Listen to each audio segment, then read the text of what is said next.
Anak yang soleh itu anak yang tahu kalau dia seorang laki-laki nanti, secantik apapun istrinya, selucu apapun anak-anaknya, sebanyak apapun harta yang dia miliki, sehebat apapun dia di mata anak buahnya, demi Allah, orang tua tidak pernah menjadi nomor 2 dalam hidup. Ini banyak orang yang suka salah ini. Cuma gara-gara dunia, orang tua panjang mata menanti kedatangan anak. Jangan ya, jangan. Anak yang soleh tahu sekali, sampai kapanpun ibumu, ayahmu, sampai kapanpun. Dunia nggak membuat dia lupa ada berkah keramat dunia hidup di atas muka bumi ini. Dia nggak repot datang ke makam-makam para wali. Orang tua nomor 1 yang dia temui. Ini orang hebat. Ini banyak di antara kita makam-makam didatengin, di mana saja didatengin, ngalap berkah. Orang tua panjang mata, berlinang air mata menanti, mana anakku? Mana pohon yang pernah kutanam?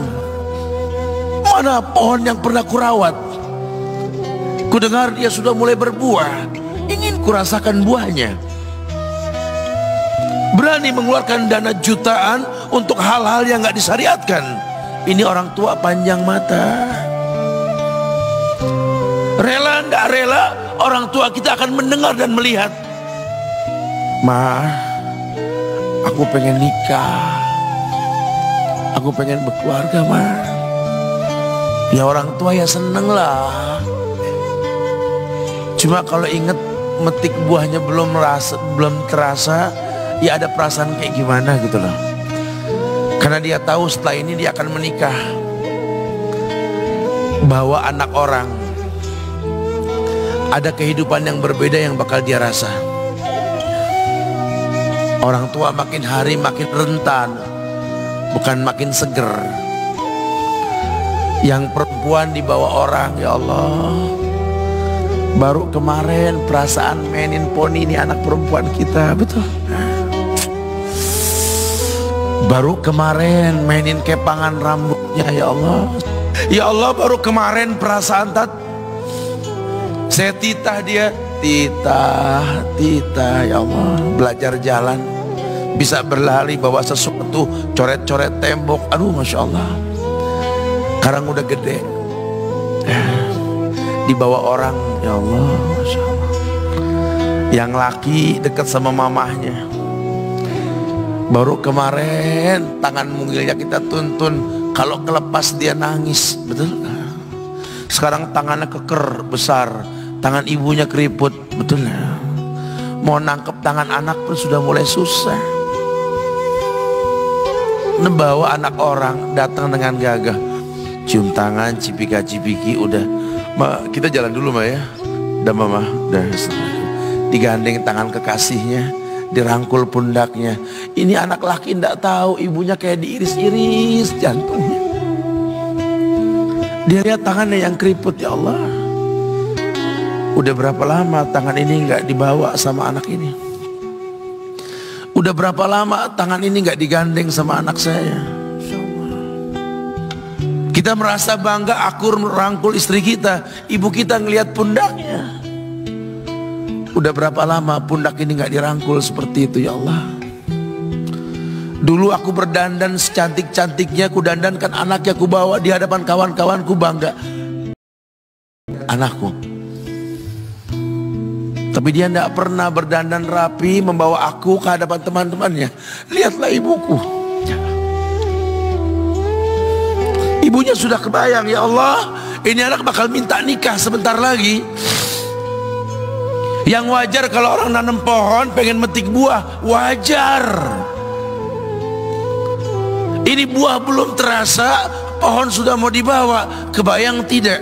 Ya Allah. Mulai dia kebayang. Sehingga rasa-rasa seperti ini menjadi tumpukan rasa di hati orang tua kita, yang nanti pada akhirnya dia pun bakal kembali ke hadirat Allah. Kita pun bakal kembali ke Allah, betul? Sementara yang namanya kemuliaan datang dengan cara sabab yang benar. Ridallah fi ridal walidain wa sukhtullah fi sukhtil walidain. Ridanya Allah ada di ridho orang tua, murkanya pun sama.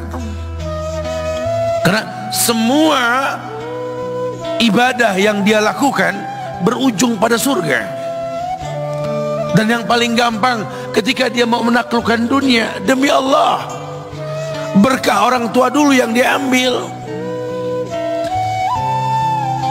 Ini dirasa oleh orang mulia yang Nabi katakan, innahu min ahlis sama, innahu min ahlis sama. Manhu? Siapa dia?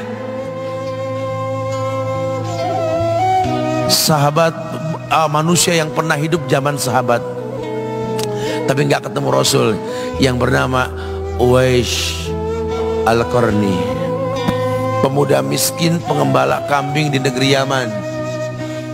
Padang tandus yang dia tinggal di situ, yang dia kesampingkan hidupnya untuk ibunya, untuk ibunya. Tidaklah terucap kalimat satu yang ingin ibunya pengen, kecuali Uwais pasti akan melakukannya apapun, dan ibunya cacat. Apa kata Uwais? Tidak akan pernah terlontar kata dari mulut ibuku kecuali kan kulakukan yang dia inginkan. Masya Allah. Ibunya cacat dan dia menomorduakan diri, yang penting orang tuanya dulu. Hingga satu waktu ibunya berkata, wahai Uwais, ibu sudah tua. Andai kematian mendatangi ibu, ada beberapa keinginan yang ibu pengen merasakan keinginan tersebut. Mungkin enggak ya? Apa Bu? Katakan. Ibu pengen haji. Bengong Uwais, ya Allah Bu, ini Yaman, Hadramaut, yang sekarang saja pesawat itu bisa 3 jam menuju Saudi, itu 2 jam lebih lah menuju Saudi. Ini lebih jauh lagi, kebayang berapa ratus kilo, berapa ribu kilo, nggak tahu. Ya baiklah ibu, kata Uwais, aku tidak pernah menolak permintaan ibuku, tapi kali ini aku tidak bisa menjawab karena mikir gimana caranya ini. Apalagi dia seorang pemuda yang punya penyakit sopak, ada tanda-tanda putih di bagian badan itu kayak pano besar gitu tuh. Udahlah, terserah gimana nantilah. Yang penting ini nomor 1 dalam hidup ini. Dia beli seekor anak sapi, digendong tiap hari itu sapi sama si Uwais menuju puncak gunung, turun lagi, gendong ke atas, turun lagi tiap hari. Sampai orang bilang, Uwais gila no, orang sapi dipiara, dia digendong tiap hari naik gunung yang tinggi. Sampai nggak berasa, dikatakan 8 bulan dia lakukan itu, sehingga terbentuklah fisiknya yang bagus karena olahraga tiap hari bawa itu sapi. Dan sapi itu makin berat, dalam hikayat dikatakan sampai di atas 100 kilo itu sapi. Kemudian dia tetap gendong ke atas dan dia yakin, bismillah saya yakin. Sampailah bulan haji, ibu naik ke pundakku, digendong ibunya dari negeri Yaman. Subhanallah, gak ada yang gak mungkin. Lihat, dibawa ibunya ke Mekah, bertawaf di Ka'bah, dunia menyaksikan. Bahkan hikayat mengatakan dia sempat bertanya kepada sahabat Abdullah bin Umar, aku telah menggendong ibuku dari negeri Yaman menuju Mekah, bertawaf di Ka'bah ini, sudahkah aku membayar jasa ibuku? Apa kata sahabat Abdullah bin Umar? Bahkan satu hentakan napas pun ketika melahirkanmu belum terbayar. Bahkan satu hentakan napas pun ketika melahirkanmu belum terbayar. Dia selesaikan tawafnya, dia selesaikan tawafnya. Selesai tawaf, dibawa ibunya ke makom Ibrahim untuk sholat 2 rakaat. Selesai sholat, dia angkat tangan, dia berdoa kepada Allah, ya Allah, ampunkanlah ibuku ya Allah. Ampunkan ibuku ya Allah. Masukkanlah dia ke sorgamu ya Allah. Masukkan dia ke sorgamu ya Allah. Ibunya berbisik, Uwais, sudahlah, mintalah pada Tuhanmu ampunan untuk dirimu dan sorga untukmu. Wallahi wahai ibu, Allah ampunkan kamu, Allah masukkan kamu ke sorga, cukup untukku ridhomu yang kubutuhkan wahai ibu. Lihat,